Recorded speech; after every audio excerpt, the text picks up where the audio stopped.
The invention of logarithms came to the world as a bolt from the blue. No previous work led to it or heralded its arrival. It stands isolated, breaking in upon human thought abruptly without borrowing from the work of other intellects, or following known lines of mathematical thought. John Moulton.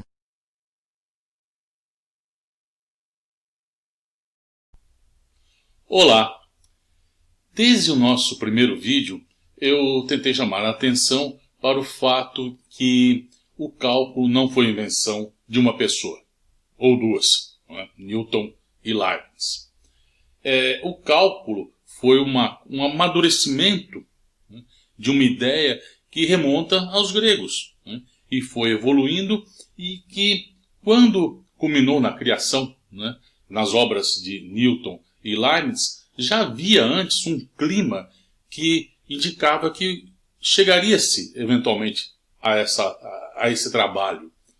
A gente já teve antes, na Itália, os trabalhos de Galileu, de Torricelli e Cavalieri, que, através dos seus escritos, influenciaram ingleses como Barrow e Wallace. Barrow foi professor de Newton. Um pouco antes, cerca de 50 anos antes da publicação do Principia de Newton, Fermat publicou sua obra com seus estudos sobre máximos e mínimos, onde já está ali a ideia, né, da derivada associada com uma reta tangente, né, como você calcular retas tangentes. Então, veja, já havia, como falei, um clima. Né? O anúncio do cálculo estava ali, era uma questão, digamos, de tempo ou de uma mente um pouco mais genial, talvez. Mas, enfim, não foi, de fato, uma obra de uma única pessoa. Uma pessoa sintetizou, mas não foi uma ideia, né, ao longo dos anos. Pois bem, cerca de 73 anos antes da publicação do Principia, portanto em 1614, John Napier publicou o seu trabalho sobre logaritmos. E, ao contrário do cálculo, não tinha nada ali que, digamos, clamava pela criação de alguma coisa parecida com logaritmo. Portanto, como diz a citação no começo desse livro, é como se tivesse saído do nada. E, de fato, foi, a princípio, isso que aconteceu. Mas são tantas as aplicações do logaritmo exponencial, né, a sua função inversa, que se não tivesse sido John Napier que tivesse criado isso em 1614, alguma outra pessoa teria feito isso, e se não tivesse feito isso até a criação do cálculo, teria sido então com o cálculo. Porque, como nós vamos ver, a criação, né, a função logaritmo e a função exponencial, elas nós temos algumas pontas soltas no que nós fizemos até agora neste curso. E quem vai acertar essas pontas soltas no nosso desenvolvimento do cálculo são essas duas funções, logaritmo e exponencial. Portanto, como eu estou querendo dizer que, com o advento do cálculo, se não tivesse sido criado o logaritmo, seria criado com o cálculo, a partir do cálculo. E que é o que nós vamos fazer, porque nós já temos o cálculo. Portanto, nós vamos usar isso para introduzir a função logaritmo e a função exponencial. Você pode estar pensando, bom, então, mas ninguém antes pensou em nada parecido com o logaritmo? Na verdade, não é bem assim. Teve uma pessoa assim. Eu vou manter um suspense, vou falar quem é mais para frente, tá? Porque eu quero, antes disso, falar quais são as pontas soltas que a gente tem, que essas duas funções vão resolver. Tenta pensar quem deve ser a pessoa que pensou antes em alguma coisa muito parecida com logaritmo. Na verdade, dá para se dizer que usou o logaritmo sem falar, sem ter isso em mente, sem desenvolver a teoria dos logaritmos. Mas eu volto a isso daqui a pouco. Vamos ver quais são as duas pontas soltas que a gente tem e recordar o que a gente viu até agora. Pois bem, nós temos aqui dois resultados importantíssimos que a gente viu até agora. Tá? Uma, que a gente tem uma função integrável, tá, no intervalo AB, então a função f, né, se tem f integrável, a função f de A integrado de A até x, ela é contínua no intervalo AB. E também vimos, aí teorema fundamental do cálculo, que se essa função é contínua em AB, portanto, claro, integrável, mas ela tem uma coisa a mais. Além de contínua, ela é diferenciável. Esse fato notável é que nos permitiu, no vídeo anterior, definir a função cosseno. Na verdade, a gente definiu primeiro o arco cosseno, né? Através do cálculo daquela área, né? Então isso definia, através da integral, uma função, e aí essa função a gente usou para definir cosseno e depois a função seno. Mas o fato é que o importante, a integral, essa integral aqui, define uma função, e se essa função f é contínua, essa função, além de contínua, ela é diferenciável. Tá? O fato importante é esse. E as duas pontas soltas que a gente tem, são essas duas aqui. Ó. Vejam, nós sabemos, se nós temos uma função f de x que é x elevado a 1a, né, a derivada dessa função, a, né, vamos dizer, cai o a, fica a menos 1 no expoente, né, e se você tem, portanto, agora a operação inversa, cálculo da primitiva, né, se você tem uma função f de x que é x elevado a n, tá, a primitiva dessa função é x elevado a n mais 1 dividido por n mais 1, mais a tal constante arbitrária. Tá? Mas como eu coloquei aqui, o que a gente viu no cálculo dessa derivada, primeiro nós fizemos isso com inteiros positivos. A gente provou que essa expressão valia para inteiros positivos. Depois nós provamos que valia para inteiros negativos. E depois, já sabendo usar a regra da cadeia, nós provamos que valia para qualquer racional. Mas veja, e se A for real? Nós não mostramos isso ainda. E na expressão abaixo, para a primitiva, vejam, aqui está n diferente de menos 1. E de fato tem que ser, porque olha aqui o denominador, n mais 1. Né? O primeiro mandamento da matemática é não dividirás por zero. Então eu não posso dividir ali. Então n tem que ser diferente de menos 1.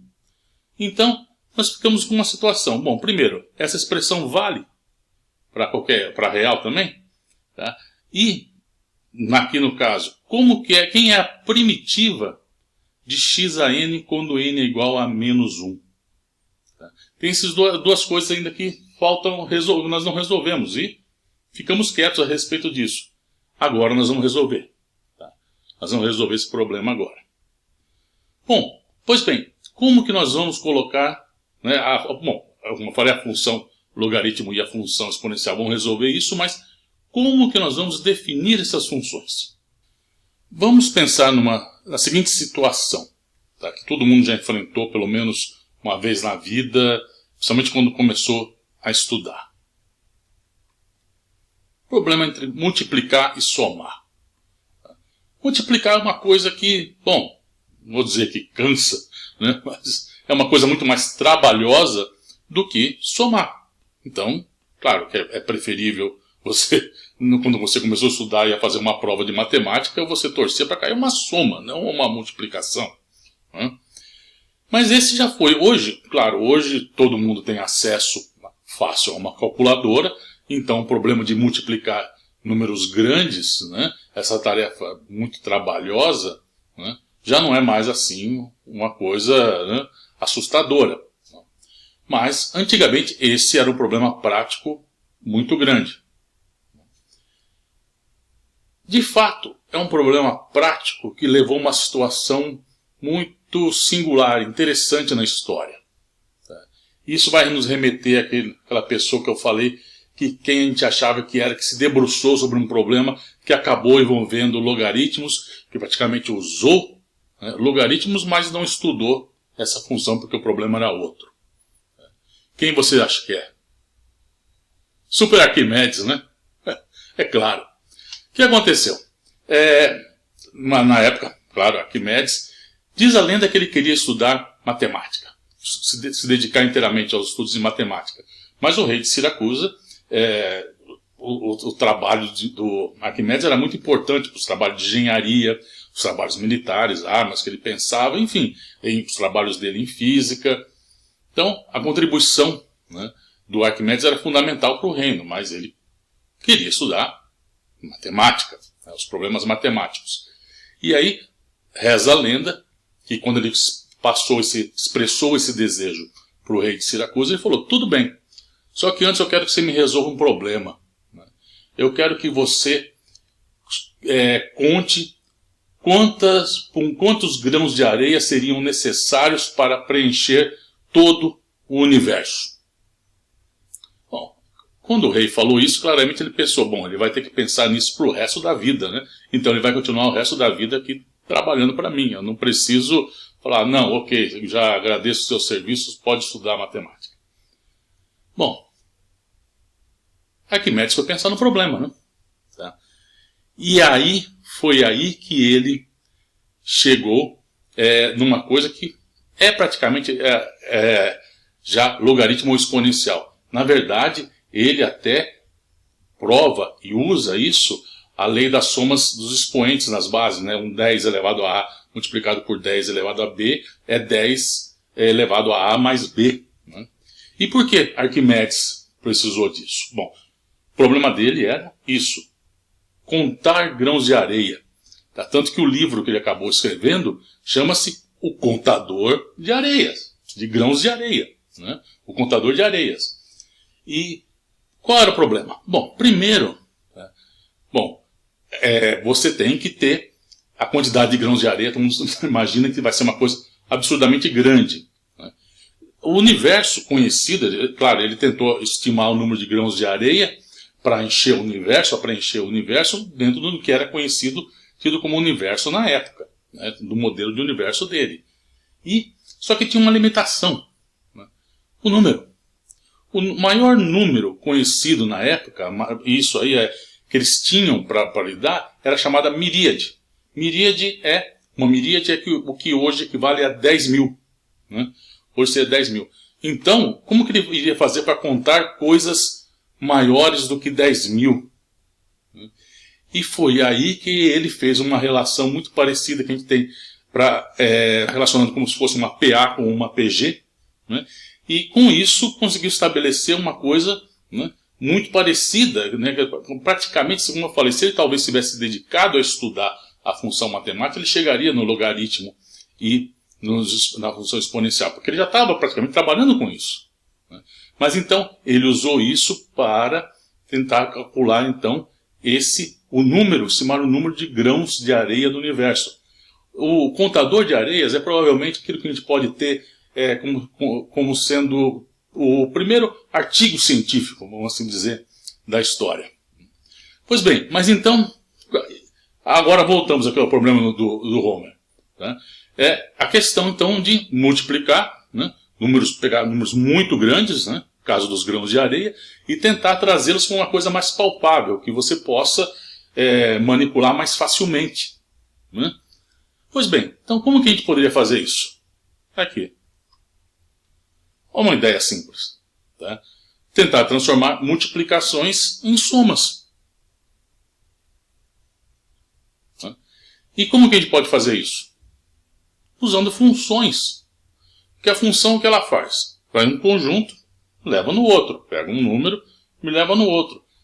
E aí, como está aí colocado pela Lisa? Será que é possível pegar e construir funções f e g, tais que, veja, o que a f está fazendo?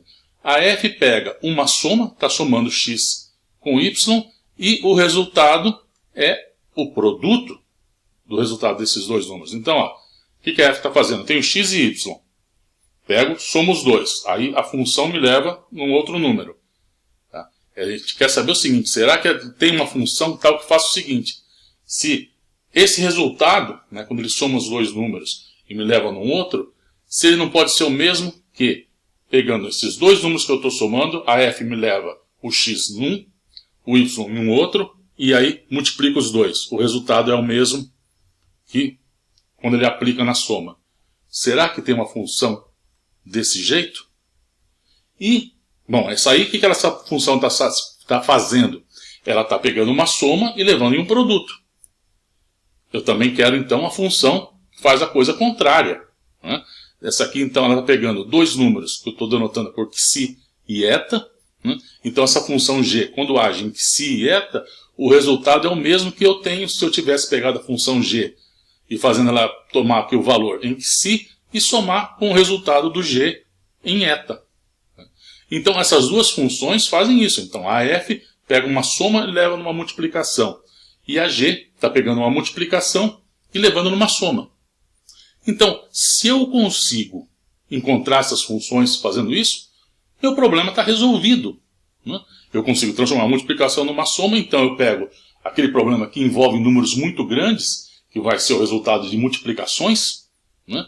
Eu consigo transformá-lo numa soma, né? Faço minha soma, é muito mais fácil somar, e depois eu pego a função g e volto. Desculpa, aí é o contrário, né? Eu pego a g, me jogo numa soma, faço ela, depois aplico f e volto. Então, isso me resolveria o problema. Então, o que nós vamos fazer agora? Tentar encontrar a função f e a função g. E para encontrar a função f e a função g, nós vamos usar as ferramentas do cálculo. É simples, é essa a ideia. Bom, talvez não seja tão simples executá-la, mas a ideia é essa. Tá? Então, vamos fazer isso. Vamos procurar então a função f. Bom, essa é a exigência que a gente está colocando para f. F, agindo numa soma, me leva a uma multiplicação. Pois bem, e aqui eu tenho mais uma condição que eu vou exigir para o f. Que o f de 0 vale 1. De onde eu tirei isso? Tá? Veja, nessa expressão aqui, f de x mais y igual a f de x vezes f de y, toma x igual a y igual a 0. Tá? Então eu vou ter f de 0 é igual a f de 0 vezes f de 0. Ou seja, f de 0 igual a f de 0 ao quadrado. Só tem duas soluções possíveis para isso. Tá? Você vai perguntar que número que é igual a ele ao quadrado. Ou é 0, ou é 1. 0 vezes 0, 0. 1 vezes 1, 1. Tá? Então, do problema f de 0 igual a f de 0 ao quadrado, as duas únicas soluções possíveis são f de 0 igual a 0 ou f de 0 igual a 1. E por que eu vou tomar f de 0 igual a 1 como solução disso? Tá? Vejam, f de 0, o f agindo no 0 me leva no 0, está pegando aquela, né, que é o elemento neutro da soma. F está agindo numa soma. Veja, f pega numa soma e o resultado vai agir em multiplicações, vamos assim pensar. Né? Então, o 0 é o elemento neutro da adição. Quem é o elemento neutro da multiplicação? É o 1. Então, ao falar, se eu tento pensar numa função f tal que f de 0 é igual a 0, eu estou levando o elemento neutro da adição dele próprio. Tá? E aí, veja o problema que eu vou ter. Se eu colocar aqui, ó, f de x, aqui eu pego y igual a 0. Tá? Então, f de x igual a f de x vezes f de 0. Tá? E aí, então, se eu tomo a solução f de 0 igual a 0, isso sempre vai dar 0. Então, não vai me levar a nada isso. Então, a solução tem que ser f de 0 igual a 1. Eu estou levando, então, o elemento neutro da adição no elemento neutro da multiplicação. Tá? E aí sim, aqui eu coloco 0, y igual a 0, então x mais 0 dá o x, então não mudo nada.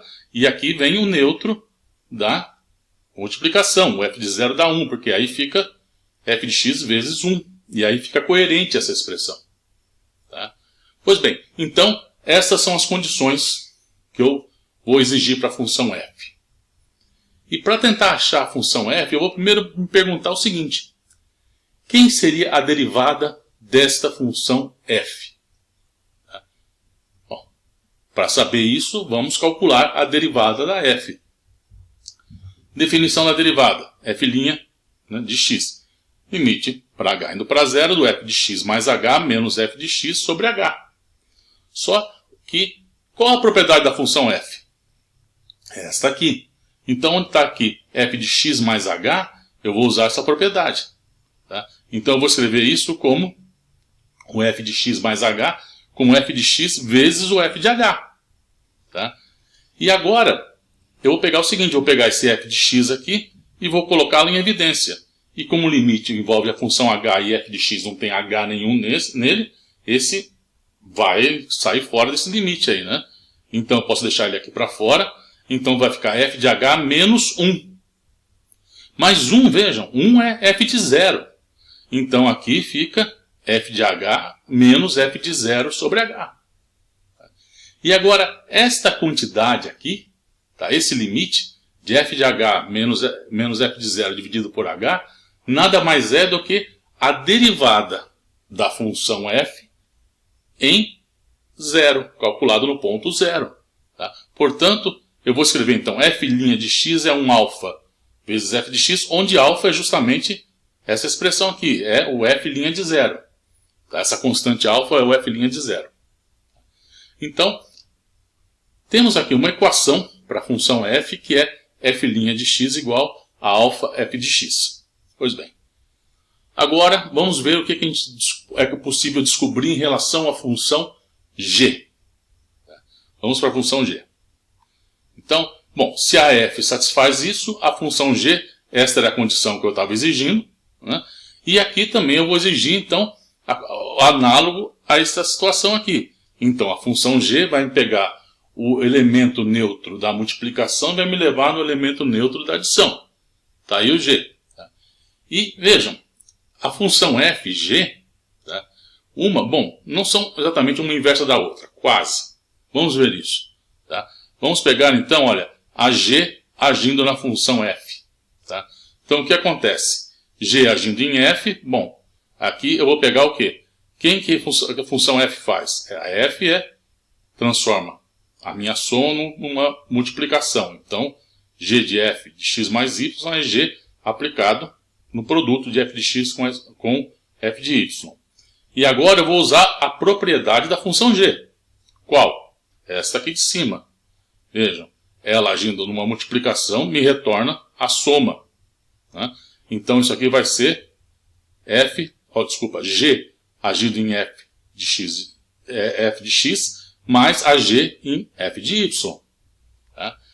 Bom, vamos escrever agora isso aqui. Isso aqui nada mais é agora que a função composta, né? Isso aqui é g composta com f agindo em x mais y, g composta com f em x e a mesma coisa aqui. Pois bem, qual a solução que eu tenho para isso? Tá? Qual função agindo em x mais y me retorna a função agindo em x mais a função agindo em y? Só tem uma solução possível para isso. Quer dizer, uma infinidade. Né? Mas todas são múltiplos da identidade. Tá? A função identidade agindo em x mais y me dá x mais y. A função duas vezes a identidade agindo em x mais y vai me dar duas vezes x mais duas vezes y. Tá? Então é isso que eu estou querendo dizer. Essa composição G bola F, para satisfazer, para acontecer isso aqui, ela tem que ser um múltiplo da identidade. Tá? Bom, como eu falei, G bola F tem que ser uma constante vezes a identidade. Vamos deixar essa constante de lado, porque já tem uma arbitrariedade muito grande aqui. Tá? Então nós vamos escolher já como sendo a própria identidade. Essa constante, essa arbitrariedade vai ter uma outra...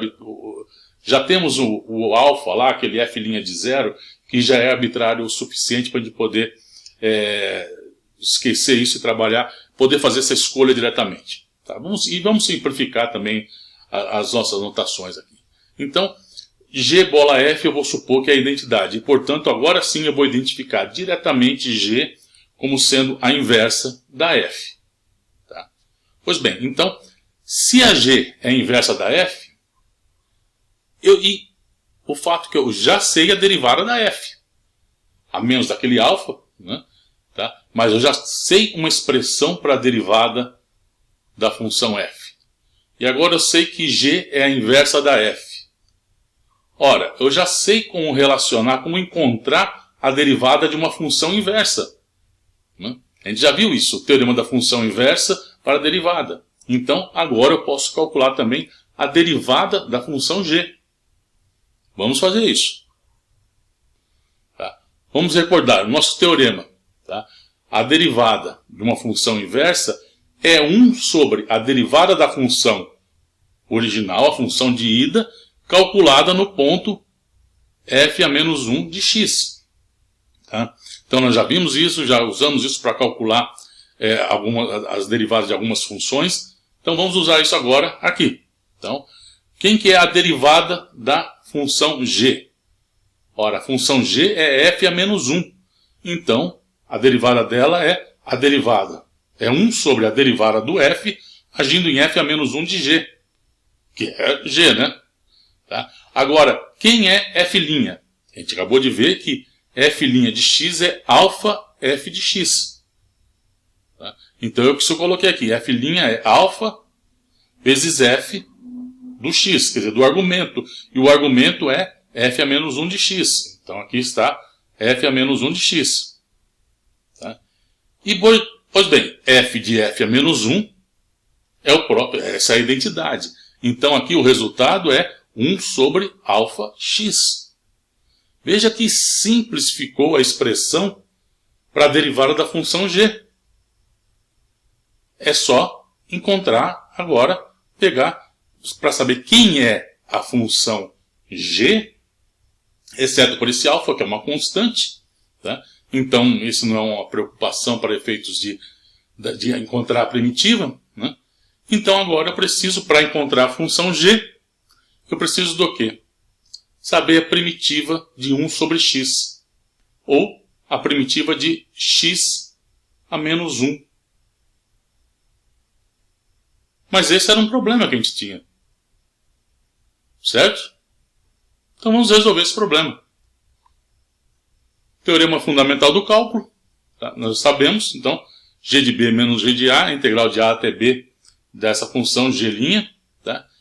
E se eu tomar 1 até x, tomar os extremos a e b como 1 e x, pois bem, aqui a função g' a gente acabou de ver que a derivada dela é 1 sobre alfa x, então agora eu estou trocando aqui a variável minha integração escrevendo como sendo t, então g' de t é 1 sobre alfa vezes t. Tá? E o ponto 1 é um ponto muito conveniente, porque g de 1, lembra, a função g pega o elemento neutro da multiplicação e me leva no elemento neutro da adição. Ou seja, g de 1 é 0. Tá? Então, é extremamente conveniente isso. Então, a função g de x, opa! Aí a coisa que eu queria encontrar. E vejam, você fala, mas está bom, e quem é a primitiva do 1 sobre t?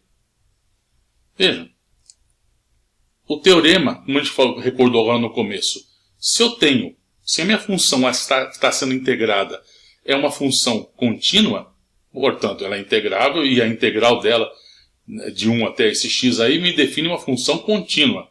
Tá? E mais, se ela então, no caso, sendo contínua, ela me define também uma função, a integral me dá uma função que é derivável. Tá?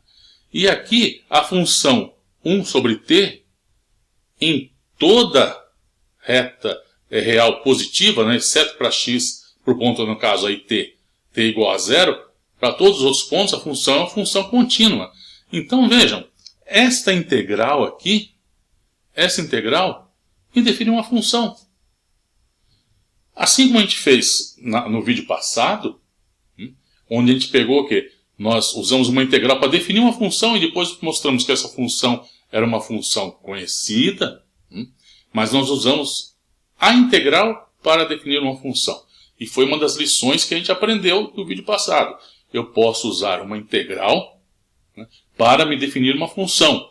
E em sendo se eu integrando a função que eu estou integrando ali, uma função contínua, o resultado é uma função contínua e diferenciável. Tá? Então temos aqui uma situação perfeitamente legítima para definir essa função aí g de x. A única coisa aqui é que a gente tem ainda um alfa arbitrário. Tá? Então, como esse alfa está arbitrário, chegou a hora da gente fazer uma escolha. Vejam, diferentes alfas aí, eles estão me levando a diferentes funções g. E, portanto, a diferentes funções f. Tá? Então, cada alfa diferente que eu escolher, eu vou definir uma função g diferente. E, portanto, uma função f diferente. Tá? Então, quer dizer, claro que eles vão estar relacionados, né? Diferentes escolhas de alfa, porque você vê a relação aí para a definição da função g, ela é relativamente simples. Né? Se alfa aparece uma constante aí multiplicando, então não vai ter muita dificuldade para a gente relacionar diferentes funções g e f que saem a partir de diferentes escolhas do alfa. Nós não vamos ter dificuldade para fazer isso. Tá? O que a gente tem que fazer agora é fazer uma escolha e definir a primeira função. Porque uma vez definida a primeira delas, tá, o resto vai sair naturalmente. E a primeira vai ser por uma escolha de um alfa. Olhando para essa expressão aqui, se você for escolher um alfa para definir sua primeira, a função mãe, vamos assim dizer, de todas as outras, desse tipo aí, que alfa você iria escolher? Se você pensou em um alfa diferente de 1, então definitivamente você é uma daquelas pessoas que gosta de complicar desnecessariamente as coisas. Né? Não tem escolha mais simples, claro, do que alfa igual a 1. E com a escolha alfa igual a 1, nós vamos definir essa função, então, a função que é a integral de 1 sobre t, de 1 até x, para x positivo, né? Nós vamos definir essa função como sendo a função ln de x. Onde, o que significa ln? Então, tem duas versões aí para ln. Uma significa logaritmo natural, né? Ou também logaritmo neperiano, né? Em homenagem, claro, ao criador, o John Napier.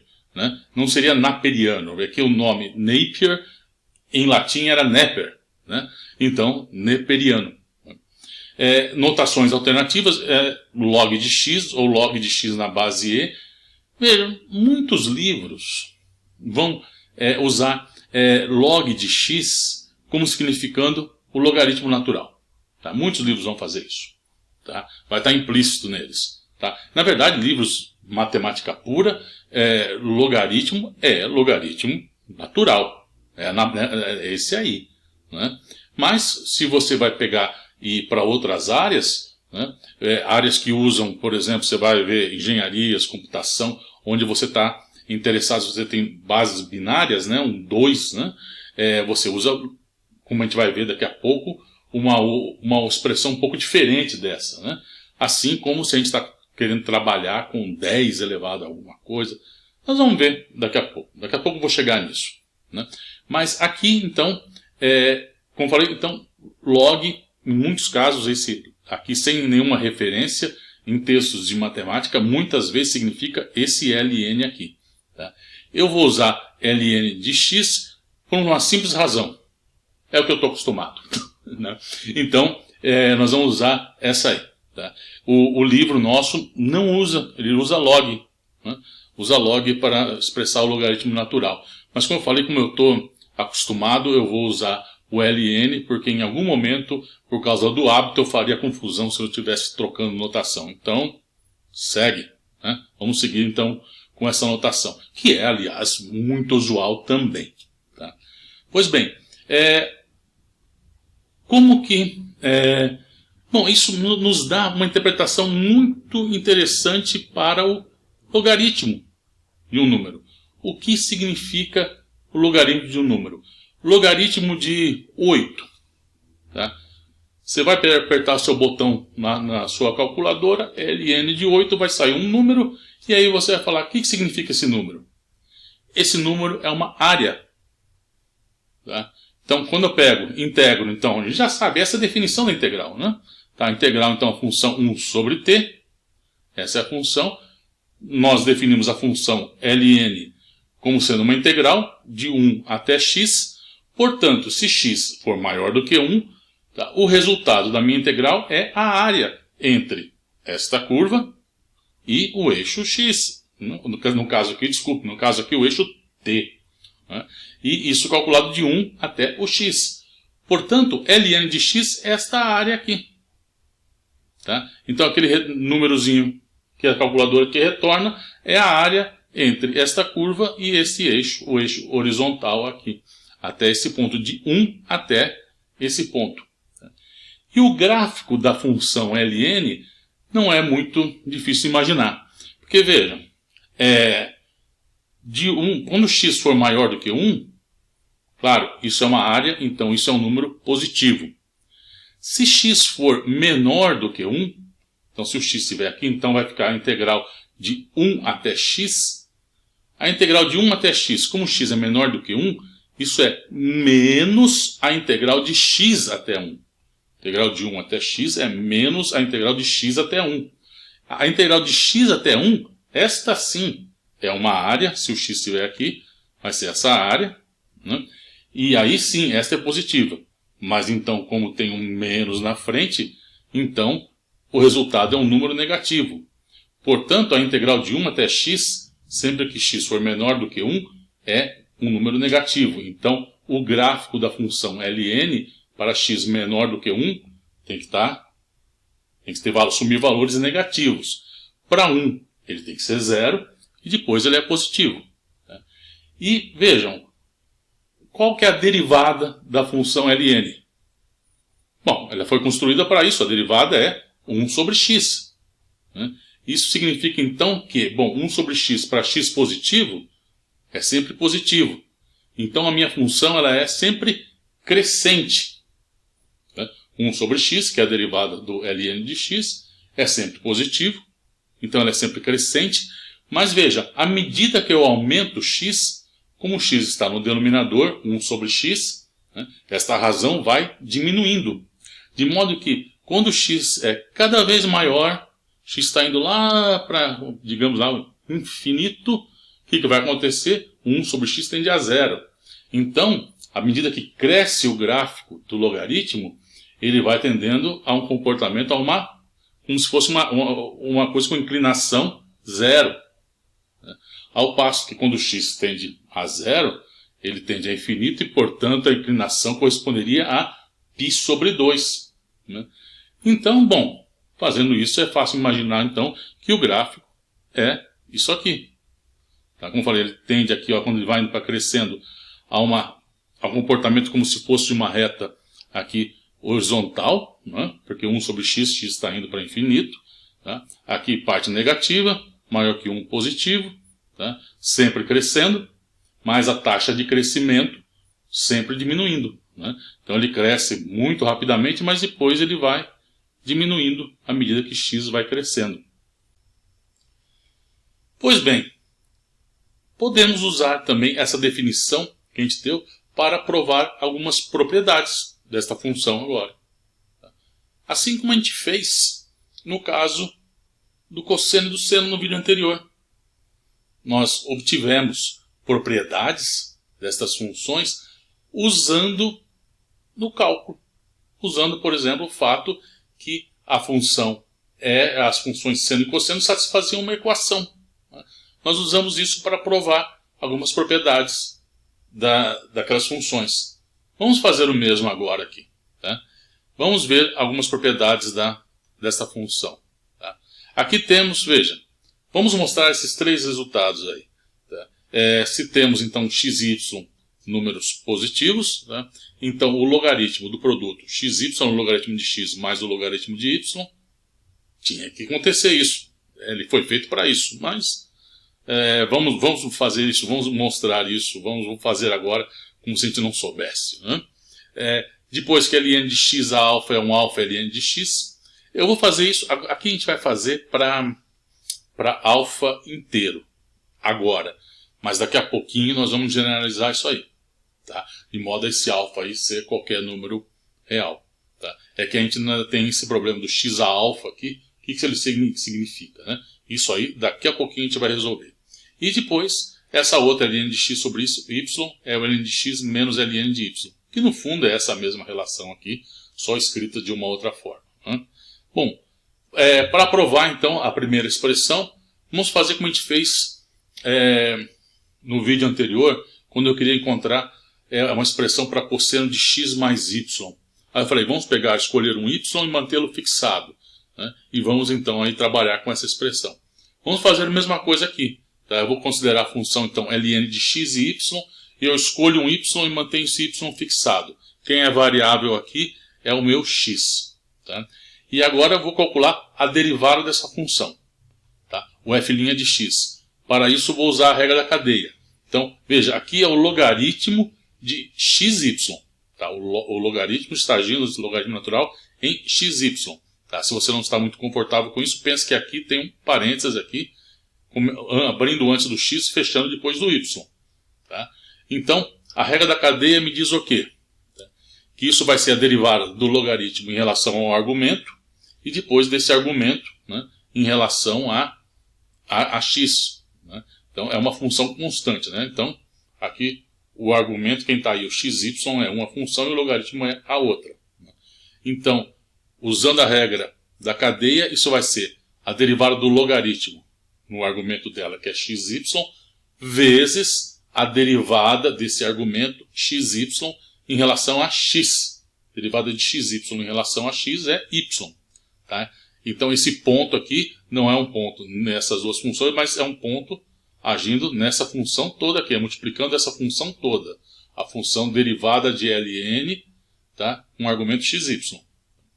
Bom, a derivada da função ln, a gente já sabe, é 1 sobre o argumento. Tá? Então, aqui eu tenho 1 sobre xy. Então, y com y aqui cancela, o resultado é 1 sobre x. Ora, mas agora eu já sei quem é a função cuja derivada me dá 1 sobre x. Eu já sei quem é a primitiva de 1 sobre x. A primitiva de 1 sobre x é a função que eu chamei de ln. Então, se eu tenho f' de x aqui, tá? Ele é, então, o f' que eu estou tomando aqui, 1 sobre x, isso aqui é ln, a derivada do logaritmo. E, portanto, então, f de x é o ln de x mais uma constante. Né? Então, agora eu vou pegar o quê? Então, agora, junto essas duas expressões, eu tenho ln de xy igual a ln de x mais constante. Tá? E agora eu faço o quê? Tá? Tomo x igual a 1. Tá? Tomando x igual a 1, logaritmo de 1 tá? É 0, então fica ln de y aqui, né? Para x igual a 1. É ln de 1, que é 0, mais a constante, portanto a constante é igual a ln de x. Então ln de xy é igual a ln de x mais ln de y. Como tinha que ser, porque a função ln foi construída para isso. Se agora não desse certo isso, a gente fechava tudo aqui, parava e ia embora. Então tinha que acontecer isso mesmo. Tá? Aquela segunda propriedade, ln, eu vou começar com x² e depois eu faço por indução. Então ln de x² é o quê? É ln de x vezes x. Né? E nós acabamos de provar que ln de x vezes y é ln de x mais ln de y. Então, tomando o y como sendo um outro x, então ln de x mais ln de x, que é 2 vezes ln de x. E agora o resto, caso geral, indução. Então ln de x elevado a n mais 1 é igual a ln de x vezes x. Aqui eu uso a propriedade que a gente acabou de ver, então isso vai ser ln de x a n mais ln de x, e aqui eu uso minha hipótese indutiva. Então eu estou supondo que vale para n, e eu quero provar que vale para n mais 1. Então a propriedade para n é n ln de x. E aqui eu tenho mais um ln de x aqui. Então, agora, somando essas duas, me dá n mais 1 ln de x, que é a expressão minha hipótese, né, que eu estou, a hipótese indutiva, agora valendo para n mais 1. Então, pelo princípio da indução finita, está provado para qualquer n inteiro positivo. Falta ainda a terceira. Terceira, essa aqui é ln de x. Eu quero mostrar que ln de x sobre y é ln de x menos ln de y. Isso é simples, veja, o truque é esse. Ln de x eu escrevo como ln de x sobre y vezes y. Eu não falei que era a mesma propriedade? Ora, está aqui. Agora aqui eu uso a primeira propriedade, escrevo então ln de x sobre y vezes esse y, é ln de xy mais ln de y. E agora eu pego esse ln de y, passo para o lado esquerdo dessa expressão e provo a terceira propriedade. Tá? Pois bem, vamos voltar agora para a expressão geral do meu g. Tá? E vamos ver o que teria acontecido. Vai que você escolheu um outro alfa. Né? Então vamos ver como se relacionar a função g para o alfa que você escolheu com essa função aqui que a gente escolheu com alfa igual a 1, né? A função ln. E agora para diferenciar, eu estou escrevendo aqui explicitamente, coloquei um índicezinho alfa aqui, porque lembra que eu falei, para cada alfa diferente eu tenho um g diferente. Né? E também um f depois diferente. Então, para deixar isso claro, vamos colocar esse índicezinho aqui, esse índice alfa, né, para diferenciar essas funções. Pois bem, eu já sei, tá? Bom, a minha função ln já está definida. Essa aqui é a função ln de x. Tá? Então vamos fazer o seguinte agora. Tá? Então esse é 1 sobre alfa ln de x. Eu vou escrever alfa como ln do a, como ln de algum a. Tá? Esse alfa que eu tenho aí, que você escolheu, eu vou defini-lo como sendo o ln de algum número. Como eu vou achar esse número? É só eu achar lá, ver que cuja área embaixo da minha figura me dá o alfa que você está escolhendo. Tá? Então, quando eu escrever isso, esse alfa com um ln de a, e aí, portanto, veja essa relação aqui, ó, vai ficar ln de x sobre ln de a, está me dando essa função que eu estava escrevendo como g de alfa. Tá? Agora, quando eu passo a escrever em termos de a, no lugar de alfa, esta aqui é que eu vou definir como a minha função logaritmo na base a. A base a aqui. Então, ln de x sobre ln de a, ln já está definido, hein? Ln não é mais um problema para a gente já sabe quem é ln de x, perfeitamente definido através do nosso integral, e sabendo isso, por valor de a, eu também já sei quem é ln de a. Então isso aqui está perfeitamente definido. E isso vai me definir a função log de x na base a. Tá? Vejam, claramente aqui a questão você vai falar, bom, então, ln, quem é? Se eu vou pensar, então, na função ln como sendo o logaritmo em alguma base, tá? Claramente esta base tem que ser aquela para a qual o ln desse valor, desta base, é 1. Porque aí fica ln, vamos supor que essa, vamos chamar de e. Eu até escrevi atrás no slide ali que tinha colocado a notação para logaritmo, eu também coloquei log de x em e. Tá? Então esse e aí, tá, é aquele para o qual o ln de e dá 1. Então ficaria o log de x em e é o ln de x. A gente vai falar desse número, esse e aí, nós vamos voltar nele daqui a pouco. Mas enfim, então, esta aí é a função log de x numa base a arbitrária. Tá? E quais as diferenças entre esta função log de x numa base a arbitrária e da função ln de x? Bom, como nós vamos ver os gráficos, não tem essencialmente muita diferença entre eles, exceto, claro, quando o a for menor do que 1, ele já vai falar nisso. Mas do ponto de vista algébrico, daquelas três propriedades que a gente acabou de ver, né, não muda nada. As propriedades algébricas são a mesma. Mas tem uma que muda. Tá? A derivada da função logaritmo. Porque lembra, agora eu tenho um alfa. O alfa apareceu na derivada. Né? Quando a gente estava trabalhando com a função g, o alfa aparecia ali. 1 sobre alfa vezes x. Ora, agora o alfa é o ln de a. Então, a derivada da função log de x na base a é 1 sobre x ln de a. Tá? Veja que desagradável trabalhar com uma base diferente, né? Onde o ln dessa base seja diferente de 1. Você vai derivar, toda hora você tem que carregar esse ln de a. Aí. Extremamente desagradável, não? Mas, enfim. Tá? Então, essa é uma diferença grande que aparece das duas. Algebricamente, ln e log com a base a satisfazem as mesmas propriedades. Mas na hora de calcular essa derivada, veja, não é apenas 1 sobre x, mas 1 sobre x ln de a. E, como eu falei, os gráficos são basicamente a mesma coisa. Tá? A gente tem que levar em conta aqui, na verdade, o que vai mudar aqui é o ln de a. Então, se o a for maior do que 1, tá? Maior que 1, quer dizer, isso vai ser positivo. Se for menor do que 1, tá? Isso é negativo. Então, essa diferença tem aí. Né? Tá? Então, se o a for um número menor do que 1, o logaritmo ele é um número negativo. Então, o ln de x dividido por um número negativo implica que a função logaritmo nesta base ela vai ser o reflexo da função que a gente tinha feito o gráfico anteriormente em relação ao eixo horizontal. Né? Porque o que era positivo vira negativo e o que era negativo vira positivo. Tá? E se o ln, se esse a for maior do que aquele número para o qual o ln, o logaritmo dele, dá 1, então isso significa que o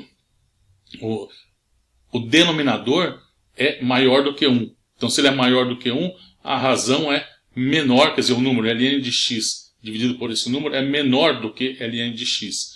Portanto, o gráfico vai estar abaixo do gráfico do ln de x, quando for positivo, e acima quando ele for negativo. E se a base for tal que o ln desta base for um número menor do que 1, né, então aí o que vai acontecer? O denominador, na hora que eu pegar a razão, ele vai dar um maior do que o ln de x. Então, bom, como já viu lá o i escrito, né, o i a gente vai ver daqui a pouco, que é o 2,7, 18, 28 e assim por diante. Né. Então, para números maiores do que esse, o gráfico vai estar um pouco abaixo na parte positiva, né, e se for menor vai estar acima. Tá. Bom, vamos ver esses gráficos. Tá. Aqui estão eles, olha. Aqui, então, em azul, tá, o meu ln de x. Como eu falei, o ln de x. Tá? Ln, então, é o log na tal base e, que logo a gente vai ver que é 2,7, 18, 28 e assim por diante. Pois bem, então, está aqui ele. Log na base 10. 10 é maior do que esse número e. Então, o log desse número aí, tá, o ln desse número é maior do que 1. Portanto, a razão ln sobre esse número é menor do que ln. Então, veja, ele está abaixo do gráfico do ln quando é positivo. Quando na parte negativa, ao contrário. Tá? Aqui em verde, veja, a base 2. Tá? 2 é menor que o 2,718.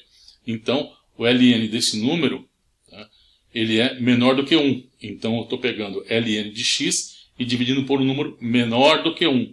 Portanto, o resultado é maior do que ln. Maior do que ln, aqui, ó, para x positivo. Quando é negativo, ao contrário, vai estar abaixo. É o que está aqui. E, como eu falei, quando o número, a base é menor do que 1, o logaritmo, o ln desse número é um número negativo. Tá? Então, aí não tem jeito. Então, é a reflexão da curva. E vejam, o meio aqui, tá, pelas propriedades do logaritmo, a gente vai ver que ele é menos o ln de 2. Tá? Então, veja, a curva é justamente essa curva aqui, marrom, ocre. Ela o log na base 2, a reflexão dela ao longo do eixo horizontal. Tá? Bom, pois bem, e a função inversa do logaritmo? Tá? Vamos agora ver a função inversa do logaritmo. Veja, a gente já sabe como tem que ser pelo menos o gráfico dela. Porque a gente sabe o gráfico do ln. Tá? Então, eu sei que o gráfico da função inversa vai ser a reflexão ao longo da reta y igual a x. Então, se aqui é o gráfico do ln, este aqui tem que ser o gráfico da função inversa. Se a função ln em 1 deu 0, a função inversa em 0 tem que dar 1. Tá? Ela tem que ser crescente. Esse é o gráfico. Isso a gente não tem mais dúvida. Né? Isso é uma coisa que a gente já tem por certo. Então, vamos definir essa função aí. Essa função inversa da função ln de x. A função inversa da função logaritmo é a função exponencial. Então, definimos ESP, né, a função exponencial, como a função inversa da função logaritmo. Então, o gráfico dela, como eu falei, esse aqui, né, é o gráfico da função exponencial. Note o tal número e. O e, né, é aquele para o qual a área embaixo do 1 sobre x é 1. Né? Aqui, ó, área 1. Então, esse número. Tá? Quando eu pego essa área aqui, essa área é o logaritmo. Então, e é o número para o qual esta área é 1. Tá? Então, esse é o e. Aqui, o valor 1. Ora, então, o que acontece? A função exponencial agindo em 1 vai me dar e. Veja, a simetria das relações aqui, das minhas curvas, tá? Da reflexão ao longo de y igual a x.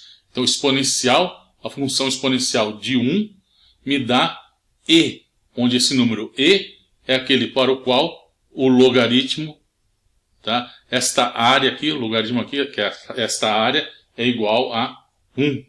Tá? Propriedades da função exponencial.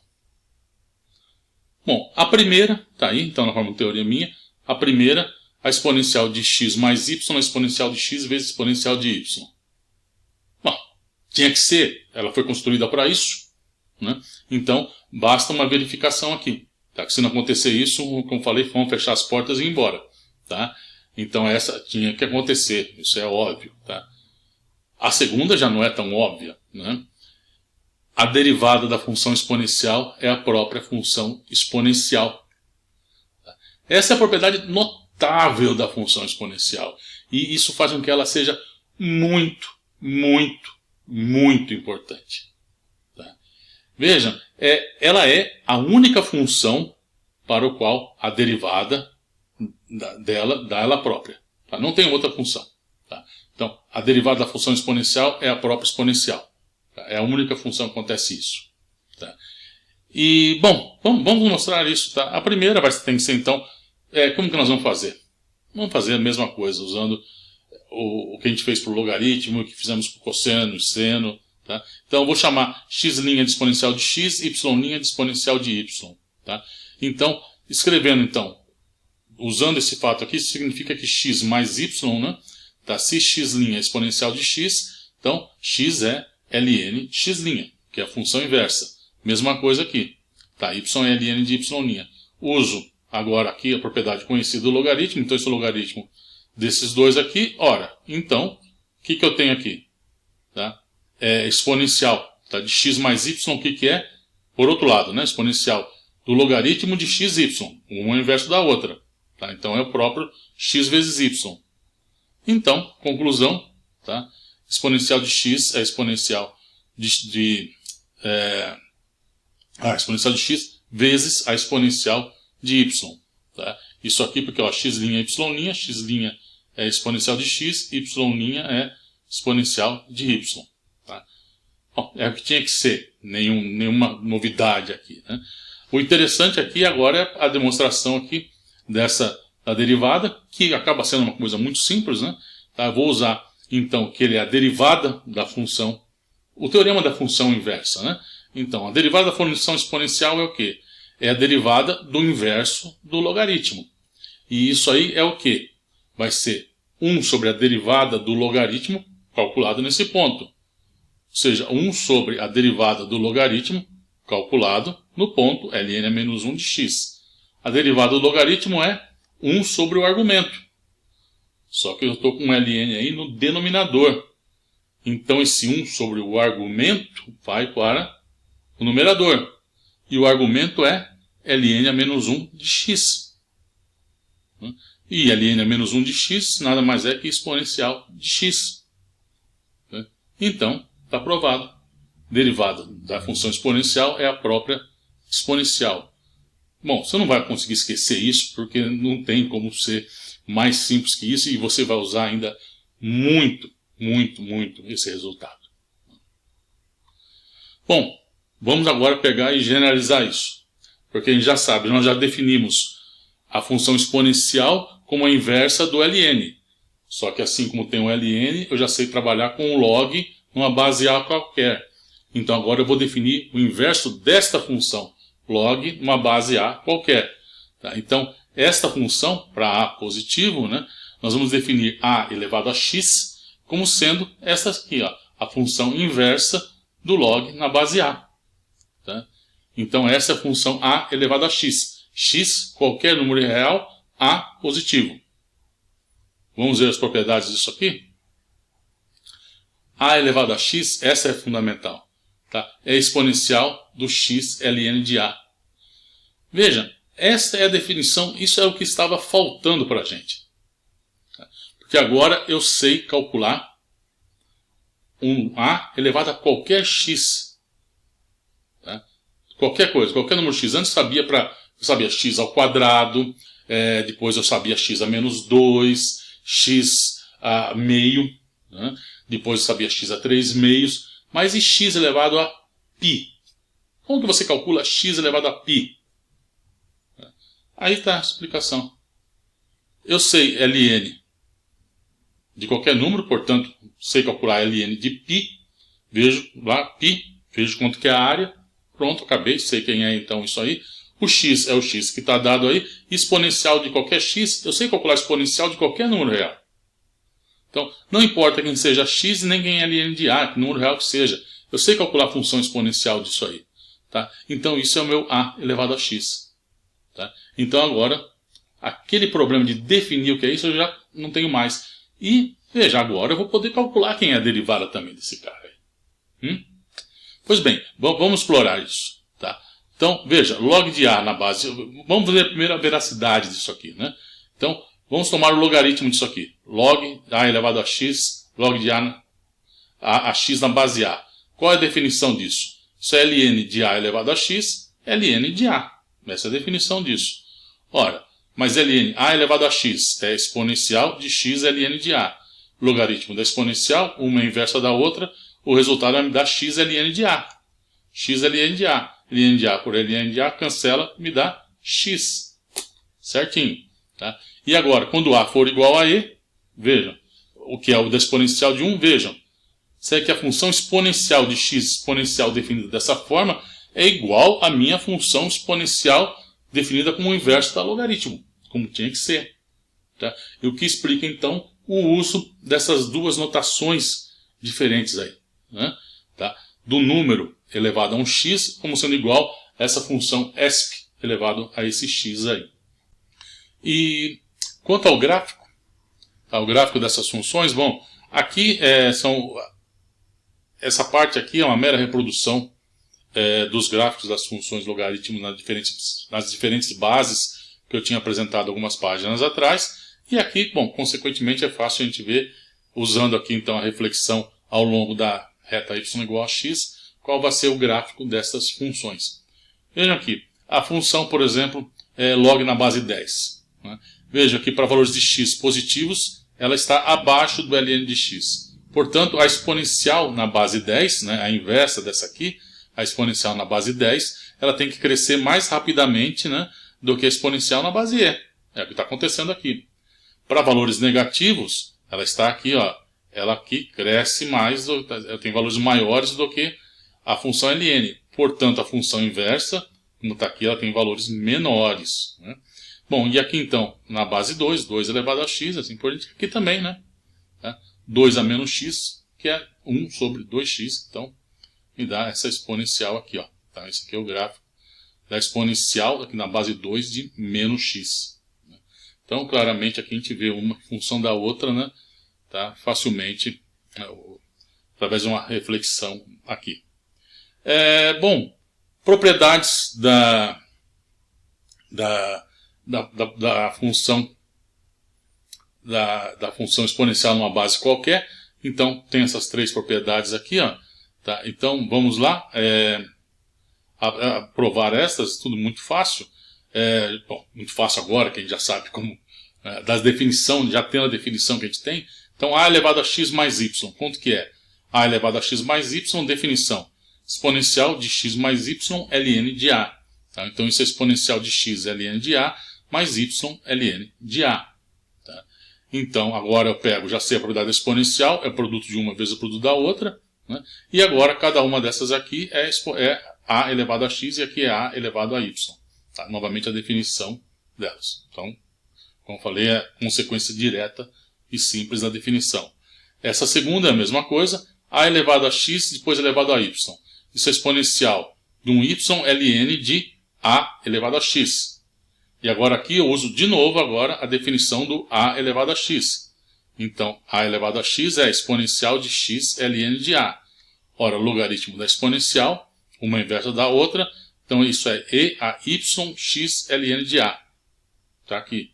E agora eu volto para a definição. Tá? Então isso aqui é a elevado a y vezes x, que por sua vez é x vezes y. Tá? E finalmente aqui, essa definição aqui na base qualquer, tá? Isso aqui segue diretamente. Né? Então, é simples, você pode pensar aqui no uso da regra da cadeia, por exemplo. Né? Tá? Então, a derivada da exponencial de x ln de a é a derivada da exponencial em relação ao argumento. Mas a derivada da exponencial é a própria exponencial. Então está aqui, exponencial de x ln de a. E depois eu vou derivar o argumento em relação a x. O argumento é x ln de a, derivada disso em relação a x é só o ln de a. Então, exponencial de x ln de a, aqui o ln de a.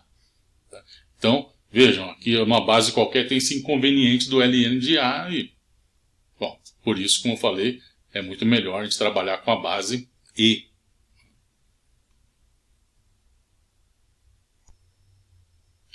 Mas e aquelas pontas soltas que a gente começou a falar no começo desse vídeo? Elas já estão resolvidas, não temos mais pontas soltas aqui. Tá? Primeiro, a primitiva do 1 sobre x. Bom, essa a gente agora já sabe. É ln de x mais a constante. Né? E a derivada de x elevado a alfa, para um alfa real qualquer. Bom, como que eu calculo isso? Quem é x elevado a alfa? A definição exponencial do alfa ln de x. Tá? Então, aqui o alfa real, qualquer um. Então, ln de x, qualquer x positivo, sei calcular. É exponencial do alfa vezes esse número, sei calcular.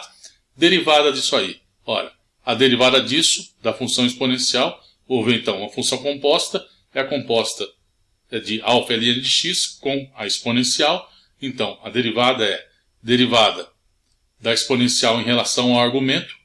Derivada exponencial é a própria, então é exponencial do alfa ln de x, o nosso argumento, e multiplicado pela derivada desse argumento, que está aqui, em relação a x, que é o que eu escrevi aqui. Alfa ln de x, derivada disso aí. Tá? Agora, isso aqui, né, exponencial de alfa ln de x, é o próprio x elevado a alfa. E aqui, alfa é uma constante, então a derivada disso é só a derivada do ln de x. A derivada do ln de x é 1 sobre x. Portanto, isso é alfa sobre x. Ora, quanto que é esse produto? Esse produto é alfa, x a alfa com x aqui, x alfa menos 1. Então, a derivada de x elevado a alfa é alfa x alfa menos 1 para qualquer alfa. Ora, sem nenhuma ponta solta mais. E agora vamos resolver alguns problemas com derivadas. Tá? Incluindo agora as derivadas dessas novas funções que a gente conhece, né? Porque a gente não tinha incluído elas ainda. A gente calculou várias derivadas, mas sem usar essas funções, porque a gente ainda não as conhecia, vamos assim dizer. Né? Pelo menos não os conhecia dentro desse nosso contexto aqui. Então vamos resolver alguns problemas. Calcular as derivadas dessas funções aí. Tá?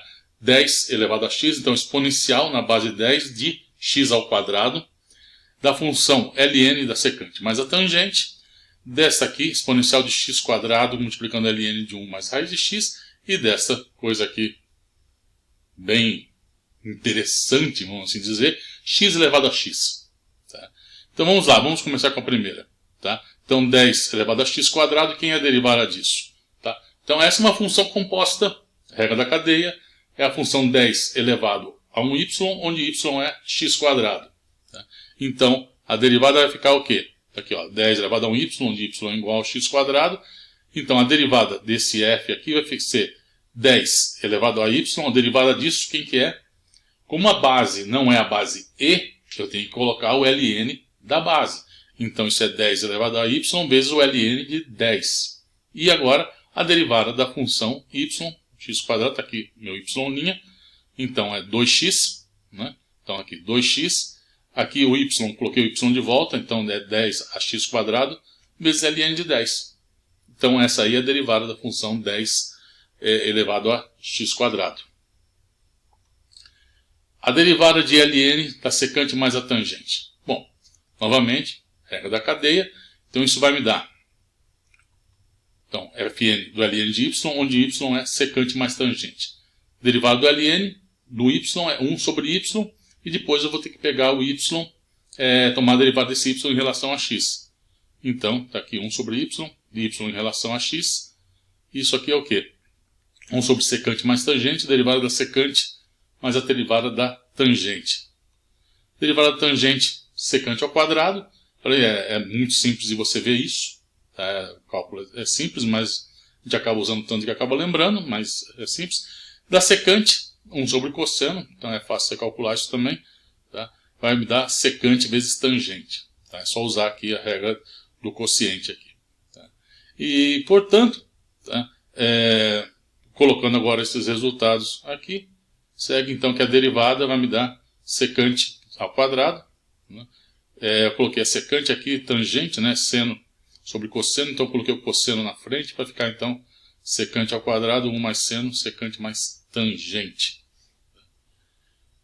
Terceiro caso, tá? Essa derivada aqui, a exponencial de x quadrado é de 1 mais x. Então agora eu vou usar a regra, primeiro eu uso a regra do produto. Né? Então eu vou expressar então a derivada dessa função com o produto dessas duas, da exponencial de x quadrado com o ln de 1 mais raiz de x. E depois para cada uma dessas duas, tá? Eu uso a regra da cadeia. Então, primeiro, usando a regra do produto, eu tenho a derivada da primeira função vezes a segunda, mais a primeira função, a derivada da segunda. E agora eu uso para cada uma dessas aqui a regra da cadeia. Então, exponencial de x quadrado vai ser a derivada da exponencial em relação ao argumento, mas a derivada exponencial é a própria, então está aqui a exponencial do meu argumento, e depois o argumento em relação a x, que é esse x2' aqui.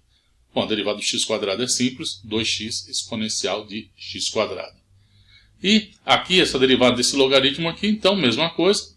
Tá? Então, usando a regra da cadeia, logaritmo de um argumento, né? Aqui então vai ficar 1 sobre esse argumento, e depois a derivada do argumento em relação a x. Então, 1 sobre isso aqui, e isso, derivada disso aqui. Bom, essa derivada do 1, 0, a derivada dessa raiz vai ser metade, e a raiz vai para o quociente aqui, vai para o denominador. Então, 1 mais raiz de x, 1 sobre 2 vezes raiz de x. Juntando tudo isso, na minha expressão, eu tenho esse resultado aqui para a derivada do minha função f. Só aqui uma simplificação colocando essa exponencial aqui em evidência. Bom, e agora o exemplo interessante de todos aqui é a derivada dessa função aí, x elevado a x. Para calcular isso aí, na verdade, o que eu vou fazer agora serve sempre que você tiver a função que você quer derivar é f de x elevado a um g de x. Se tiver f de x elevado a um g de x, você quer derivar isso. Tá? Faz isso que eu vou fazer agora. Tá? Eu estou fazendo para o caso simples em que a minha função f e a função g, as duas são x. Tá? Mas se você tiver então f de x elevado a g de x, faça a mesma coisa que eu vou fazer agora. Tá? Então o que eu vou fazer? Eu vou calcular a derivada não da função f de x, mas como eu já conheço o logaritmo, eu vou tomar a derivada da função logaritmo do f de x. Então, g de x, que é o ln de f de x. Por que isso? Porque aquele x que está lá em cima, quando eu usar o logaritmo, ele desce. Tá? E aí a coisa fica muito mais simples. Então, isso aqui vai ser ln de x elevado a x, é x vezes ln de x. E agora, para calcular a derivada desse g, é uma simples aplicação da regra do produto. Tá? Se eu estivesse usando, como eu falei, f elevado a um g, eu ia calcular a derivada disso, e aqui ia ficar g de x vezes ln de f de x. E aí você calcula do mesmo jeito que eu vou fazer agora, novamente usando a regra do produto. Tá? Bom, enfim, agora então calculando g', então aqui eu vou ter, aqui, desse lado aqui, ela é, quem que é? A derivada do ln do f. Ele é 1 sobre o f vezes f'. Então, 1 sobre o argumento, depois o argumento em relação a x, que é isso aqui. Tá? Então, essa é a expressão desse lado. E aqui, a derivada do x ln de x é derivada da primeira função vezes a segunda, mais a primeira derivada da segunda. Isso dá, aqui, f' de x, onde está o f, eu coloquei de volta que é x elevado a x. E aqui, a derivada do x é 1, derivada do ln de x, 1 sobre x. E agora, multiplicando os dois lados por x elevado a x, então aqui fica f', do outro lado x elevado a x, que multiplica essa expressão aqui, x vezes 1 sobre x deu esse 1, tá? E, bom, é esse o resultado. Tá? A derivada da função x elevado a x é x elevado a x, que multiplica ln de x mais 1. Tá? Insisto, esse mesmo truque, quer dizer, tomar o logaritmo, você usa sempre que você quiser pegar uma função elevada a uma outra função e quer calcular a derivada disso aí. Toma o logaritmo e depois você volta. Tá? Usando aqui, na hora que você toma o logaritmo, você sempre vai ter essa relação aqui, derivada da função sobre a função. E aí você tem o seu resultado. Pois bem, eu falei que faltava mostrar uma coisa, aquele número E, né, cuja área, né, o ln de E é 1, né, aquele número para o qual, na hora que eu pegava a área embaixo da curva, 1 sobre x, de 1 até esse número, que a área fosse unitária, que a área é 1, esse número é aquele tal 2,71828 e assim por diante. Tá? Vamos agora, tá, provar isso. Então, o que a gente vai mostrar? Aqui E é igual a isso aqui, a um limite de n indo para infinito de 1 mais 1 sobre n elevado a n. Esta expressão aqui é da primeira lista. Lembra aquela primeira lista de exercícios nossa? A gente queria que mostrasse que esse número ele era maior ou igual a 2 e menor que 3. Né? E na hora que você for calculando, tá? Vai calculando essa expressão aí, vai pegando essa série, vai adicionando termos, tá? Você vai chegar num número, né, que a gente já comentou qual que era, e na verdade nós vamos ver ainda nesse curso, mais por final, como pegar e conseguir estimar, calcular esse número com uma boa precisão. Tá? Você vai perguntar, da onde você tira que o número é os 2, 7, 18, 28? A gente vai conseguir fazer isso de uma forma relativamente simples. Tá? Uma precisão, assim, somando poucos termos, uma soma simplesinha, nós vamos chegar numa boa aproximação para esse número. Né? Então, mas agora é o ponto de mostrar que E, esse lado esquerdo aqui, ó, esse lado esquerdo é a quantidade tal que o ln desse E é 1. Ou seja, esse cara do lado esquerdo é aquele cara que, quando eu vou pegar a minha área embaixo da curva, eu quero que essa área seja 1, eu falo até onde eu tenho que ir a minha integração. Tá? Esse número aí, que vai me dar a área unitária, é esse cara aqui.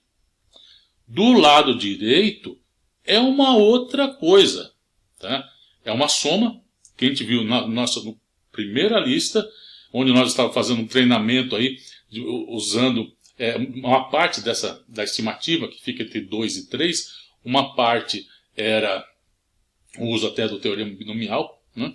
Mas, enfim, é um exemplo do uso do teorema binomial, mas quando eu coloquei esse problema na lista, claro, era para fazer um pouco de treinamento de algumas desigualdades, então era uma parte que envolvia desigualdade, então a gente queria treinar a desigualdade, queria treinar o teorema binomial, mas claramente eu sabia que uma hora eu ia chegar nisso, então eu já queria deixar aquele resultado por causa da aula de hoje. Né? Então, agora nós vamos conectar as duas coisas. Tá? Então eu quero mostrar aqui, este cara que vem da integração em que a área é unitária é igual a esse limite aqui. Mas, e como que eu vou mostrar isso aí? Vamos tomar o que eu sei desse E do lado esquerdo é que o logaritmo de E é 1. Então, a ideia mais simples é, vamos calcular o logaritmo de E e ver quanto que dá. O logaritmo de E é o logaritmo, então, desse limite aqui. Eu vou fazer o seguinte. Então, já que já está feito aí, né? O que eu fiz? No lugar de 1 sobre n, eu chamei 1 sobre n de h. E, portanto, quando n está indo para infinito, 1 sobre n para n indo para infinito, isso significa que 1 sobre n está indo para zero. Então, esse h, que eu estou definindo aqui como sendo 1 sobre n, h está indo para zero. Então, aqui 1 sobre n fica h. Então, onde está h aqui é 1 sobre... Desculpa, onde está n aqui em cima, fica 1 sobre h. Pois bem, então eu tenho isso. É o logaritmo desse limite. Logaritmo é uma função contínua. Né? Como que eu sei que ela é contínua? Ela é a integral de uma função. Né? Se a função é integrável, o resultado, a função definida por essa integral, é uma função contínua. Então, logaritmo é uma função contínua. Então, o limite, né, nesse caso aqui, tá, eu posso passar o limite aqui, o logaritmo fica limite do logaritmo, tá, dessa função aqui. Tá. E aqui, agora aqui nesse caso aqui, eu vou usar a propriedade do logaritmo. Logaritmo de alguma coisa elevado a um alfa é alfa logaritmo dessa coisa aí. Tá? Então, agora, essa coisa que está elevada é 1 sobre h. Então, limite de h indo para 0 de 1 sobre h, ln de 1 mais h. Tá? E agora eu vou fazer o seguinte. Logaritmo de 1 é 0. Tá? Então, vamos escrever isso da seguinte forma. Esse h aqui, logaritmo de 1 mais h, eu subtraí 0 do que estava aqui. Tá? Isso aqui é 0, ln de 1 é 0. Então, o que sobra, ln de 1 mais h sobre h, é o que está aqui. Tá? Então, é o que eu tenho. Mas, ln de 1 mais h menos ln de 1 sobre h, isso aqui nada mais é do que a definição da derivada da função ln no ponto 1. Isso é ln, derivada da função logaritmo no ponto 1. E quanto é a derivada da função logaritmo no ponto 1? ln de x é 1 sobre x. 1 sobre x para x igual a 1 é 1. Portanto, ln de e é igual a 1. Extremamente simples a demonstração nossa. Mas ela relaciona duas coisas que a gente estava trabalhando de forma completamente uma independente da outra. O limite desta sequência aqui e aqui esse número e relacionado com a área debaixo do gráfico da função. O número para o qual a área era unitária. Tá? Veja, essa relação aí foi descoberta por Euler. Bom, ele de novo. Né? E esse e aqui, como eu falei, nós vamos fazer uma estimativa dele mais no fim do curso, mas é um número irracional. Tá? Ele é 2.7, 18, 28, 18, 28, assim por diante. Tá? Na verdade, nós vamos mostrar que ele é irracional, uma demonstração simples e extremamente elegante. Tá? Então, nós vamos mostrar isso e nós vamos mostrar uma estimativa para ele, tá? Que eu vou chegar a ele que é 2,7, 18,2, alguma coisa com 4 casas depois da vírgula, sem muita conta, não. Tá? Não vai ser uma coisa difícil. Isso vai ficar mais para frente, assim como a demonstração de que ele é irracional. Tá? Bom, pessoal, esse vídeo vou parar por aqui e nos vemos no próximo. Até lá!